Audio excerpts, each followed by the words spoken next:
जय हिंद दोस्तों, स्वागत है आपका अपने परिवार में दीक्षित क्लासेस के इस यूट्यूब चैनल पर। तो आज का जो दोस्त हमारा टॉपिक होने वाला है वो है गांधी युग। काफ़ी इम्पोर्टेंट टॉपिक है और हर पेपर में इस टॉपिक से क्वेश्चन पूछे जाते हैं। अगर आपके आने वाले समय में कोई भी एग्ज़ाम है, UP triple SC, SSC CPO, SSC GD, आप किसी भी एग्ज़ाम की तैयारी कर रहे हैं तो आप इस क्वेश्चन को देख सकते हैं। आपका काफ़ी फ़ायदा होने वाला है दोस्तों। जो आज का टॉपिक होने वाला है काफ़ी शानदार है। इस क्लास से बाहर कुछ नहीं आने से है। तो आज का हम जो हमारा सेशन है बिना किसी देरी को स्टार्ट करते हैं। दोस्तों जो गांधी युग है इसमें बेसिकली हम जो महात्मा गांधी का स्वतंत्रता संग्राम में रोल था उसके बारे में हम देखेंगे। तो दोस्तों जो महात्मा गांधी हैं इनके पहले हम बेसिक जानकारी ले लेते हैं। जो महात्मा गांधी थे दोस्तों, महात्मा गांधी का जो जन्म होता है, महात्मा गांधी का जो जन्म होता है वो 2 अक्टूबर 1869 ईस्वी को होता है। दोस्तों महात्मा गांधी का जन्म 2 अक्टूबर 1869 ईस्वी को कहाँ होता है? तो दोस्तों ये गुजरात के पोरबंदर में होता है। ये दोस्तों गुजरात राज्य के पोरबंदर में इनका जन्म होता है। गुजरात के दोस्तों पोरबंदर में इनका जन्मदिन होता है। इनका गुजरात के पोरबंदर में इनका जन्म होता है। और दोस्तों इनके पिता का क्या नाम था? इनके जो पिता का नाम था वो करमचंद गांधी था। इनके दोस्तों जो पिता का नाम था वो करमचंद गांधी था। और इनके दोस्तों जो माता का नाम था, इनकी जो माता का नाम था वो था पुतली बाई। इनका जो माता का नाम दोस्तों पुतली बाई था। और इनके दोस्तों जन्मदिन पर हम लोग अहिंसा दिवस मनाते हैं 2 अक्टूबर को। दोस्तों अहिंसा दिवस मनाते हैं, अहिंसा दिवस मनाते हैं इनके जन्मदिन पर। तो ये मैंने आपको महात्मा गांधी की कुछ जो बेसिक नॉलेज थी वो आपको मैंने बताई। अब आते हैं इनके स्वतंत्रता संग्राम में दोस्तों योगदान के बारे में। इसमें मैंने आपको बताया जो गांधी था, महात्मा गांधी का जन्म 2 अक्टूबर 1869 ईस्वी को दोस्तों गुजरात के पोरबंदर में हुआ था। इनके पिता का नाम करमचंद गांधी था, इनकी माता का नाम पुतली बाई था। और इनके अहिंसा दिवस इनके जन्मदिन पर हम लोग मनाते हैं 2 अक्टूबर को दोस्तों। तो अब मैं इनके बारे में, इनका जो योगदान था भारत के स्वतंत्रता संग्राम में उसको आपको बताता हूँ। दोस्तों जो महात्मा गांधी थे ये 9 जनवरी 1915 को भारत आए थे, जैसा आपको पता होगा। 9 जनवरी दोस्तों 9 जनवरी 9 जनवरी 1915 ईस्वी को महात्मा गांधी दक्षिण अफ्रीका से भारत आते हैं। महात्मा गांधी दक्षिण अफ्रीका से भारत आते हैं। दक्षिण अफ्रीका से भारत आते हैं। दोस्तों 9 जनवरी 1915 को भारत आते हैं। तो दोस्तों हम लोग 9 जनवरी को इनके आने की खुशी में कौन सा दिवस मनाते हैं?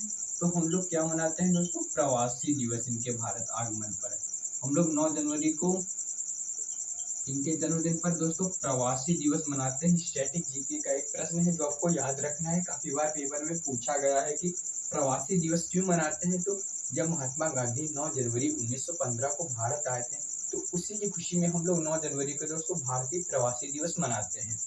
तो मैंने आपको बताया 9 जनवरी 1915 को दोस्तों महात्मा गांधी जो थे वो दक्षिण अफ्रीका से भारत आते हैं। वो 1893 में दोस्तों महात्मा गांधी दक्षिण अफ्रीका गए थे अब्दुल्ला का केस लड़ने के लिए।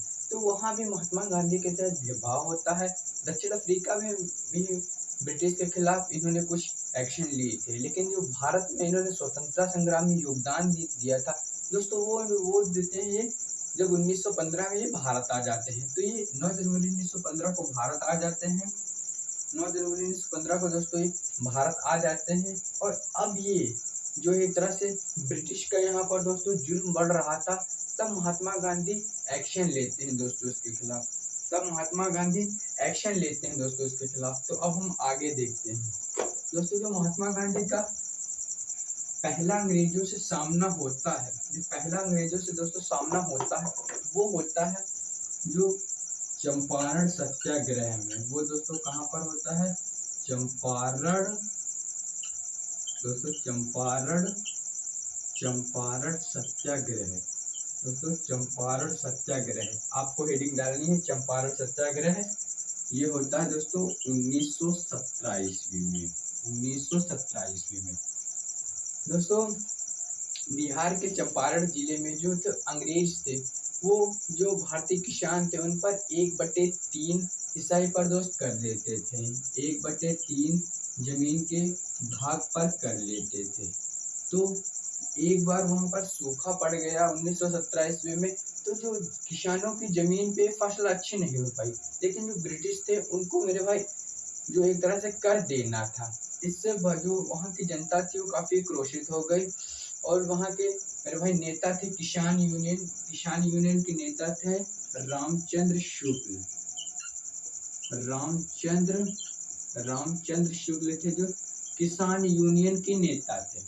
तो ये उनको पसंद नहीं आया कि जब खेती अच्छी नहीं हुई तो हम आपको कर नहीं देंगे। इससे जो है ब्रिटिश द्वारा वहाँ की जनता को काफी दंड दिया गया। इससे महात्मा गांधी बहुत नाराज हुए और वो इसके खिलाफ कार्यवाही करते हैं। तो ये जाते हैं दोस्तों बिहार के चंपारण में जाते हैं और इस आंदोलन को मेरे भाई सफल कराते हैं। बिहार जाते हैं, किसके बुलाने पर ये जाते हैं दोस्तों? तो ये रामचंद्र शुक्ल के बुलाने पर महात्मा गांधी जाते हैं। और ये जो चंपारण सत्याग्रह था वो मेरे भाई सफल होता है महात्मा गांधी की अध्यक्षता में। ये दोस्तों सफल हो जाता है, ये सफल हो जाता है। ये चंपारण सत्याग्रह होता है दोस्तों गुजरात में। तो ये जो 1/3 जिसे हम 3 कठिया पद्धति कहते हैं, ये दोस्तों महात्मा गांधी की अध्यक्षता में ये सफल हो जाता है। और जो अगला महात्मा गांधी के नेतृत्व में अंग्रेजों से सामना होता है दोस्तों, जो अगला महात्मा गांधी का दोस्तों सामना होता है वो होता है खेड़ा सत्याग्रह। अगला जो दोस्तों है वो खेड़ा सत्याग्रह है। जो अगला है वो है खेड़ा सत्याग्रह। दोस्तों जो खेड़ा सत्याग्रह होता है ये होता है आपका 1918 ईस्वी में। काफी इम्पोर्टेंट है दोस्तों। ये अहमदाबाद में, इसका डिक्लेरेशन मैं करता हूँ, अहमदाबाद में अहमदाबाद दोस्तों अहमदाबाद में मजदूर संघ था एक। अहमदाबाद में एक मजदूर संघ था। तो वो एक फैक्ट्री में काम करते थे। तो जब वो काम करते थे तो वहां पर एक बीमारी फैल गई थी जिसका दोस्तों नाम था प्लेग। ये चूहे के काटने से होती थी। तो वहाँ क्या हो, उस कंपनी में वहाँ के जो कर्मचारी थे उन्होंने जो है ब्रिटिश से इसके लिए कुछ राशि मांगी, बोनस मांगा कि हमें बोनस चाहिए तब हम काम करेंगे और इस बीमारी से बचने के लिए। तो ब्रिटिश द्वारा जो इसका बोनस देने से साफ मना कर दिया जाता है। इसमें बोनस कितना दोस्तों मांगा गया था? तो किसानों द्वारा 35% बोनस मांगा गया था। लेकिन जो ब्रिटिश सरकार थी ये मानने को तैयार नहीं थी। उनके मानना था कि हम बोनस आपको नहीं देंगे। तब महात्मा गांधी दोस्तों खेड़ा सत्याग्रह जाते हैं और अनशन पर बैठ जाते हैं।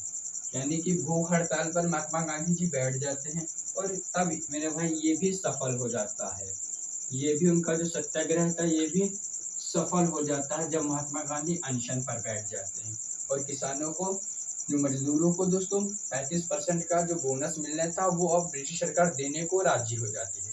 तो ये दो हम लोगों ने महात्मा गांधी के सत्याग्रह देख लिए। अब हम अगला महात्मा गांधी का सत्याग्रह देखते हैं दोस्तों। इसके बाद जब 1918 में महात्मा गांधी को सफलता मिल जाती है तो महात्मा गांधी भारत के में काफी चर्चित हो गए थे। तो अगला उनका जो दोस्तों होता है वो होता है खिलाफत मूवमेंट, खिलाफत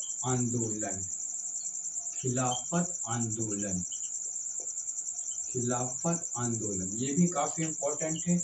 ये होता है 1919 ईस्वी में। दोस्तों जो खिलाफत आंदोलन था ये दो अली बंधुओं ने चालू किया था। ये आंदोलन दो अली बंधुओं ने चालू किया था। इसके बारे में मैं थोड़ा सा आपको बताता हूँ। जो खिलाफत आंदोलन था ये अरब देश में जो खलीफा का पद होता था, ये मुसलमान जगत का सबसे सबसे पवित्र होता था, सबसे बड़ा पद माना जाता है। तो ब्रिटिश द्वारा जब अरब देशों पर आक्रमण कर दिया जाता है तो उनके द्वारा इस पद को हटा दिया जाता है। तो विश्व के समस्त मुसलमान इसका अंग्रेजों के खिलाफ विद्रोह कर देते हैं और भारत में भी मुसलमानों का एक संगठन अंग्रेजों के खिलाफ विद्रोह कर देता है। तो महात्मा गांधी देखते हैं कि अब हमें ब्रिटिश अंग्रेज मुस्लिमों का भी साथ मिल गया। तो इस आंदोलन के जो शौक अली बंधुओं ने स्थापना की थी, इसका अध्यक्ष दोस्त इन्होंने बनाया था, वो बनाया था गांधी जी को। उन्होंने इसका अध्यक्ष दोस्तों किसको बनाया था? इन्होंने गांधी जी को, क्योंकि उस समय गांधी जी भारत में काफी चर्चित हो चुके थे और जिससे इस आंदोलन को काफी सुदृढ़ता मिल चुकी थी। तो खिलाफत आंदोलन भी एक तरह से सफल हुआ जब महात्मा गांधी ने इसकी अध्यक्षता की थी। अब हम महात्मा गांधी के अगला जो प्रयास था भारत में वो देखते हैं दोस्तों। इसके बाद महात्मा गांधी 1920 उसके बाद इन्होंने असहयोग आंदोलन प्रारंभ किया।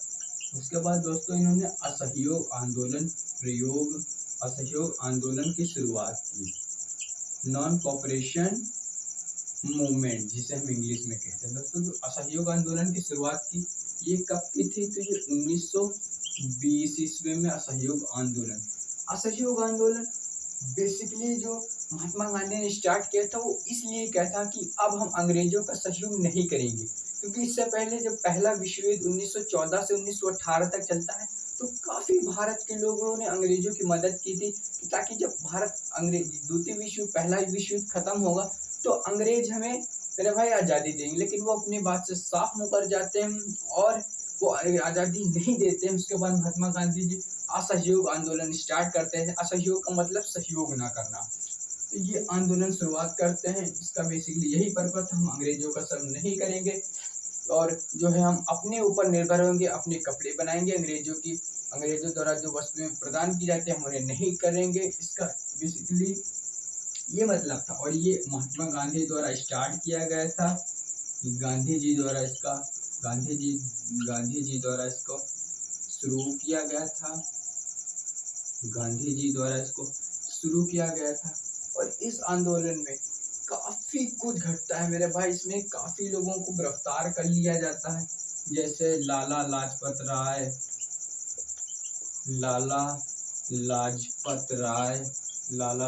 राय और एक तरह से जो सुभाष चंद्र बोस आदि विभिन्न जो महापुरुष थे मेरे भाई, उनको सभी को गिरफ्तार कर लिया जाता है क्योंकि इन आंदोलन में इन्होंने स्टार्टिंग की थी। तो अब हम अगले जो देखते हैं दोस्तों, जो महात्मा गांधी तो उन्होंने असहयोग आंदोलन को क्यों हटा दिया गया था? तो वो था चोरी चोरा कांड की घटना। चोरी चोरा कांड दोस्तों ये काफी इम्पोर्टेंट है। चोरी चोरा कांड की घटना जो है ये गोरखपुर जिले में दोस्तों 20 किसानों ने मिलकर एक अंग्रेज की मेरे भाई हत्या कर दी थी। तो महात्मा गांधी जो थे इस घटना से असहयोग आंदोलन को हटा देते हैं क्योंकि उनका मानना था कि हम जो भी कुछ करेंगे वो अहिंसा से करेंगे, हिंसा से कुछ नहीं करेंगे।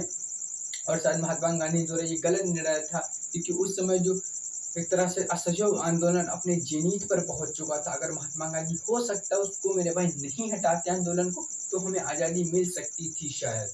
तो चोरी चोरा कांड की घटना जो दोस्तों होती है तो ये होती है 5 फरवरी 1922 ईस्वी को गोरखपुर जिले में जो 20 किसानों द्वारा एक पुलिस अफसर को मेरे भाई जिंदा जला दिया जाता है। इसकी वजह से जो महात्मा गांधी ने असहयोग आंदोलन को हटा दिया था। अब हम महात्मा गांधी के अगले सत्याग्रह पर दोस्तों देखते हैं। इसके बाद महात्मा गांधी दोस्तों 1930 ईस्वी में सविनय अवज्ञा आंदोलन स्टार्ट करते हैं। उसके बाद 1930 ईस्वी में महात्मा गांधी सविनय अवज्ञा आंदोलन स्टार्ट करते हैं। सविनय अवज्ञा आंदोलन दोस्तों महात्मा गांधी स्टार्ट करते हैं 1930 ईस्वी में सविनय अवज्ञा आंदोलन दोस्तों इसमें क्या था कि जो महात्मा गांधी थे इन्होंने अंग्रेजों द्वारा नमक पर भी टैक्स लगाने लिया, जिससे महात्मा गांधी जी काफी चिंतित हो गए। तो उन्होंने नमक कानून का मेरे भाई विरोध करने के लिए दांडी मार्च करते हैं। दोस्तों वो दांडी मार्च कब करते हैं? तो वो करते हैं 12 मार्च 1930 ईस्वी को साबरमती आश्रम से साबरमती आश्रम से दोस्तों, साबरमती आश्रम से 12 मार्च 1930 को साबरमती आश्रम से 6 अप्रैल 1930 ईस्वी तक दांडी तक पैदल यात्रा की थी दोस्तों। दांडी तक पैदल यात्रा महात्मा गांधी ने की थी, पैदल यात्रा की।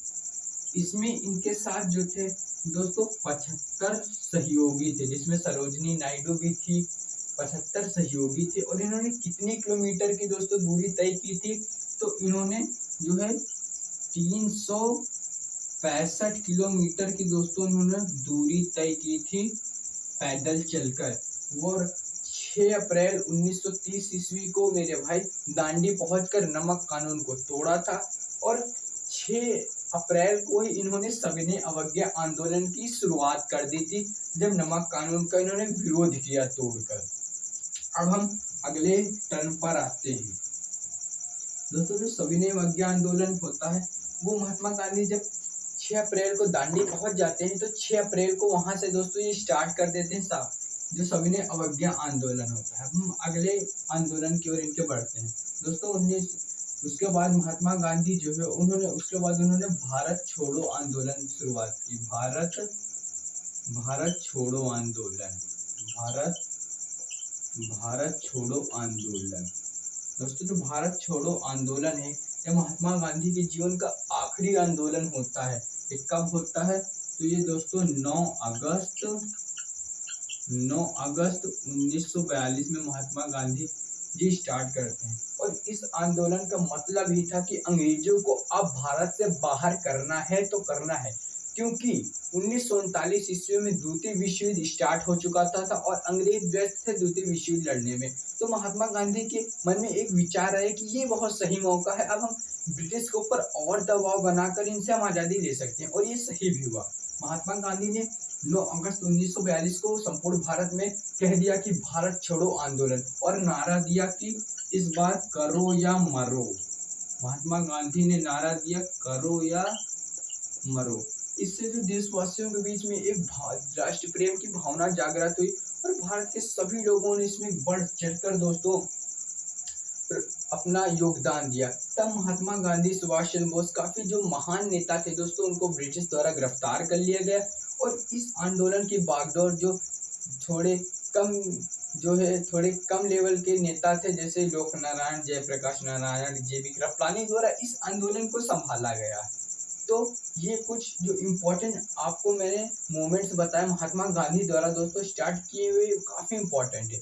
उसके बाद दोस्तों महात्मा गांधी जो होते हैं वो एक तरह से 31 जनवरी